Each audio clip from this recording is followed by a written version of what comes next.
Buenas, me llamo Víctor Alfonso Urrutia, soy estudiante de la carrera de Criminología y este es un reporte audiovisual del curso de Principios de Derecho Constitucional de la UNED. Para empezar, voy a hablar sobre la historia institucional costarricense, es decir, me voy a basar en la organización del Estado costarricense y sus diversas transformaciones a lo largo de los años. También voy a hablar sobre las reformas y, bueno, primeramente voy a empezar contándoles sobre la estructuración y organización del Estado costarricense. El Estado costarricense en la Constitución Política del 49 menciona lo siguiente: en la historia costarricense tuvo muchas modificaciones, es decir, el Estado tuvo sus modificaciones, la Constitución tuvo sus modificaciones y lo que se conoce hoy como la Carta Magna de Costa Rica es pues la mejoría de la Constitución del 49, es decir, adoptaron lo mismo de la Carta, pero mejoraron lo que la Constitución traía, es decir, la reformaron. La organización del Estado costarricense se ha caracterizado por ser un Estado democrático, es decir, es un gobierno para el pueblo y bajo la tutela del poder que está otorgado hacia el Estado, es decir, está concentrado el poder para facultar y delegar distintas funciones del poder en el país, es decir, en los distintos ámbitos el poder se divide en tres poderes: el poder ejecutivo, el judicial y el legislativo. Por eso en Costa Rica el poder tiene distintas funciones y tiene distintos órganos que legislan judicialmente y a su vez este Estado regula bien todo el poder que tiene, pues gracias a la Carta Magna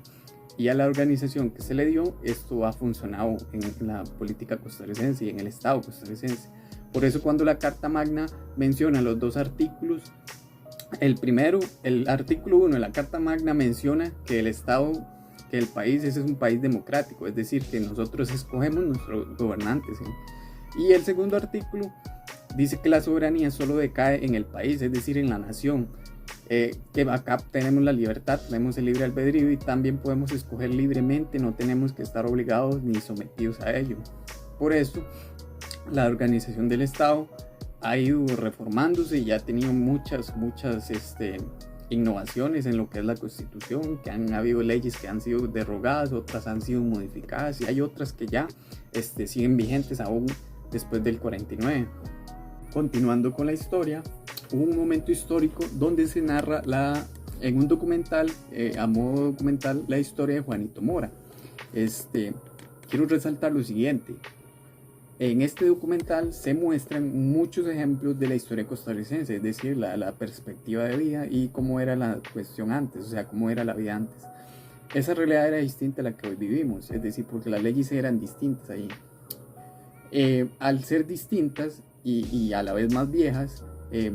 algunas leyes eran obsoletas y algunos castigos eran diferentes a los que hoy hay, a los que hoy existen. Por ejemplo, en ese entonces, matar a alguien no era penado como hoy se pena. O sea, hay delitos que hoy en día son más rigurosos, tienen mejor estructuración, tienen mejores penas y distan de la época antigua. Anteriormente abundaban las injusticias y la tolerancia era nula. A lo largo de los años la Constitución Política fue teniendo nuevas reformas que han beneficiado la aplicación de las leyes. Hoy en día la aplicación de las leyes es mejor. Otro ejemplo de ello es que en el pasado la tortura, como lo menciona Juanito Mora, era algo válido, o sea, era algo permitido y que las penas no tenían un peso muy alto. Eso es lo que relata, el documental de Juanito Mora. Hoy en día eso no podría ser tolerado debido a las múltiples reformas y leyes que defienden los derechos humanos, porque las reformas han ido beneficiando las leyes. Otro de los ejemplos que se pueden destacar de este documental son las reformas que se dieron para evitar los golpes de Estado en ese momento y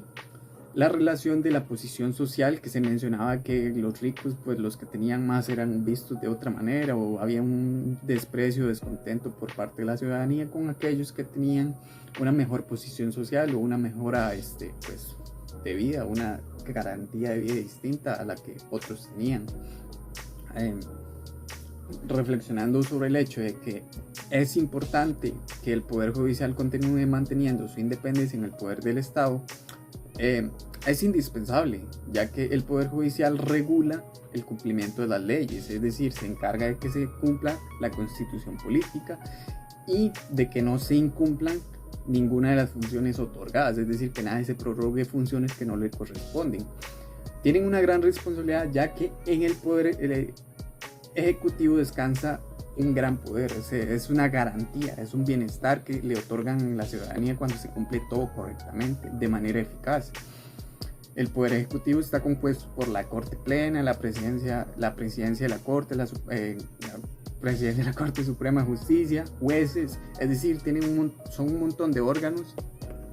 Es decir, el Poder Judicial está conformado por distintos órganos que facilitan la función y la gestión pública, la aplicación de leyes, la aplicación de jueces que apliquen correctamente, dicten sentencias justas. Por eso, el Poder Ejecutivo tiene una importancia, y la independencia que tiene, al ser un poder del Estado, es garante de ejercer una justicia pronta, democrática, tal y como lo estipula la Constitución, y por eso la Constitución ampara que el Poder Ejecutivo, el Poder Legislativo, el Poder Judicial, todos tengan autonomía, pero que a su vez sirvan como garantes de fortalecer el cumplimiento de deberes, el buen servicio hacia los ciudadanos, porque el fin del Estado es ese, garantizar un buen servicio, una buena convivencia social. Y pues básicamente eso sería la importancia de este tema, de la historia pues de la Constitución de Costa Rica. Y muchas gracias por prestarme atención y buenas noches.